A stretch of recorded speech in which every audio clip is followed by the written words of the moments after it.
నమస్తే welcome to Y news నేను Kalyani the news sponsored by Vyra family restaurant national highway Petagunta నోరూరించే వంటకాలు అసలైన మసాలా దమ్ముతో అదిరిపోయే నాన్ వెజ్ రుచులు మీకోసం విచ్చేయండి Vyra family restaurant national highway Petagunta Tuni mandal Kakinada జిల్లా కేంద్ర బడ్జెట్ ను భారతీయ జనతా పార్టీ స్వాగతించింది. నిర్మలా సీతారామన్ ప్రవేశపెట్టిన బడ్జెట్ చారిత్రాత్మకమైనదని బీజేపీ సీనియర్ నేత ఎమ్మెల్సీ సోము వీర్రాజు వ్యాఖ్యానించారు. గడిచిన 12 ఏళ్లలో ప్రధానమంత్రి నరేంద్ర మోదీ 350 సంస్కరణలు తీసుకొచ్చారని, మూడవ ఆర్థిక వ్యవస్థకు దృఢమైన మార్గం ఏర్పాటుకు ఈ బడ్జెట్ దోహదపడుతుందని సోము వీర్రాజు రాజమండ్రిలో అన్నారు. హిస్టారికల్ బడ్జెట్ చారిత్రాత్మకమైనటువంటి ఒక అవకాశాల రహదారి. 140 కోట్ల మంది ప్రజల ఆకాంక్షను ప్రతిబింబం. యువతకి అద్భుతమైన అవకాశాలను కల్పించేటువంటి బడ్జెట్.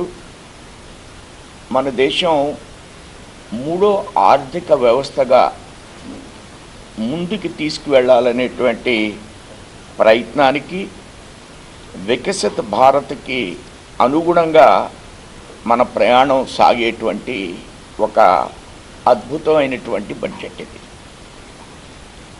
అలానే ఏపీ ప్రభుత్వం ఈ మధ్యకాలంలో కొన్ని ప్రభుత్వ విధానాల్ని మనం గమనించాం. వాటిని అనుగుణంగా అన్ని ప్రయత్నాలకి ఈ బడ్జెట్ అనుకూలంగా ఉంది. అంటే ఈ మధ్యకాలంలో మనకి విశాఖపట్నంలో డేటా సెంటర్లు వచ్చినాయి. ఈ డేటా సెంటర్లకి కేంద్ర ప్రభుత్వం 20 సంవత్సరాలు అనేక కార్యక్రమాలకి రూపకల్పన చేశారు. వాళ్ళకి సబ్సిడీలు ఇవ్వడం కానీ ఇంకోటి కానీ.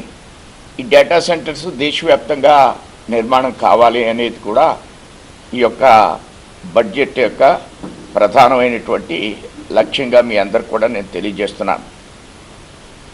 గత 12 సంవత్సరాల్లో ప్రధానమంత్రి చేపట్టిన అనేక సంస్కరణలకు ఆధారంగా ఈ మధ్యకాలంలో జిఎస్టి సరళీకరణ, నూతన కార్మిక చట్టాలు రూపకల్పనతో సహా మొత్తం 350 సంస్కరణలు తీసుకొచ్చారు. ఈ రిఫార్మ్స్ని అదే జోరుతో ముందుకు తీసుకువెళ్ళాలనేటువంటి ఒక సంకల్పం ఈ బడ్జెట్లో స్పష్టంగా కనబడుతుంది. దీన్ని చాలా స్పీడ్ పెంచాలి ఈ రిఫార్మ్స్కి.